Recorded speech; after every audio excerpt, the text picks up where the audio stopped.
बदतमीज बहू।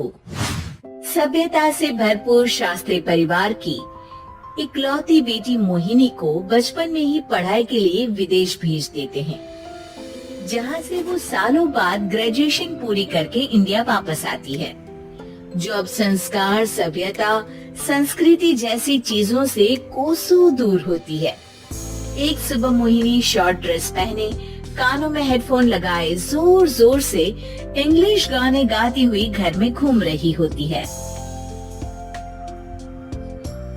सुबह सुबह भगवान का नाम लेते हैं, राक्षसों की तरह चिल्लाते नहीं। पॉप्स, आपको अच्छे गाने की बिल्कुल समझ नहीं है, so take a chill pill। अरे मोहिनी, पापा से ऐसे बात करते हैं क्या?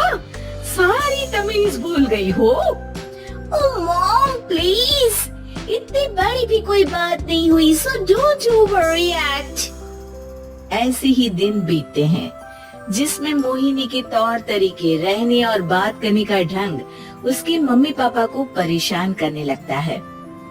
भला कोई मानेगा कि ये मेरी बेटी है? रीति रिवाज और संस्कारों से तो इसका दूर दूर तक कोई नाता नहीं, और अब तो लगता भी नहीं कि कभी होगा। अरे ऐसे कैसे नहीं होगा? लड़कियां सारे नखरे अपने माँ बाप को ही दिखाती है। ससुराल जाकर उन्हें सब कुछ करना भी पड़ता है और मानना भी। पत्नी की बात शास्त्री जी समझ जाते हैं और कुछ ही दिनों में अपने से भी ज्यादा धार्मिक परिवार में निखिल के साथ मोहिनी का रिश्ता पक्का कर देते हैं। रिश्ता तो पक्का कर दिया, पर यहाँ मोहिनी को कैसे मनाएंगे? शादी ब्याह के मामले में आटे में नमक जितना झूठ तो चलता है जी। इसी तरह एक के बाद एक तिकड़म लगाते हुए दोनों मिलकर मोहिनी को शादी के लिए तैयार कर लेते हैं और मोहिनी निखिल की शादी हो जाती है, जिसके अगले दिन से ही मोहिनी दोबारा अपने पूरे अवतार में शॉर्ट ड्रेस पहनकर घर में घूमने लगती है। बहू को ऐसे देख सास की आंखें फटी की फटी रह जाती हैं।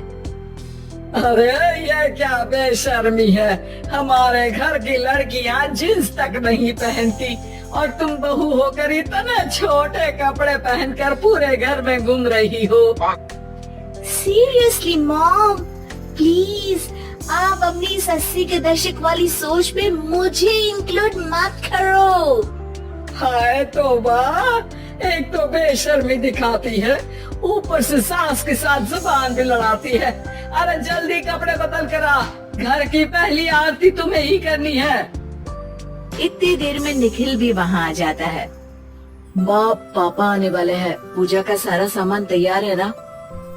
ये पूजा हमेशा मेरे बॉयफ्रेंड्स के पीछे पड़ी रहती थी और अब हस्बैंड के पीछे भी आ गई।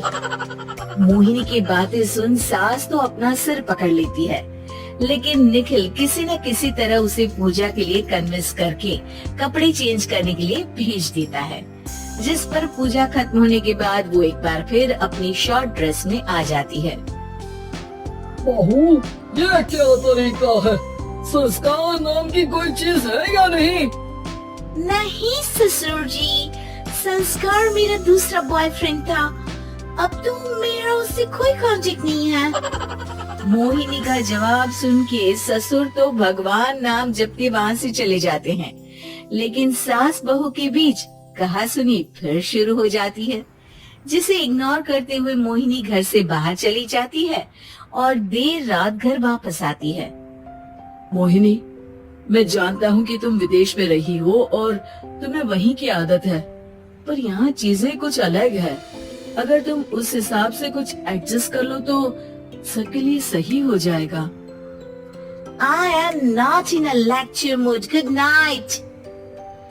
अगली सुबह मोहिनी देर से उठकर एक बार फिर उसी तरह सबके सामने आती है, जिस पर उसकी सास कुछ बोले उससे पहले ही मोहिनी की दोस्त मोनिका और रेचल वहाँ आ जाती हैं। Oh hi darling, how are you? OMG, we missed you so much. I missed you too darling. Ram Ram, इन्होंने तो तुमसे भी छोटे कपड़े पहने हैं। अरे तुम लोगों के अंदर कोई शर्म लिहाज बाकी भी है या सब बेच खाई? मोहिनी, तुम्हारी मेड कुछ ज्यादा नहीं बोलती? इस पर मोहिनी की दोस्त उसकी सास का मजाक बनाने लगती है, जिसे सुन निखिल उन्हें जवाब देते हुए कड़वे शब्द सुना देता है और वो सुन के वो दोनों तो मुंह बनाए वहाँ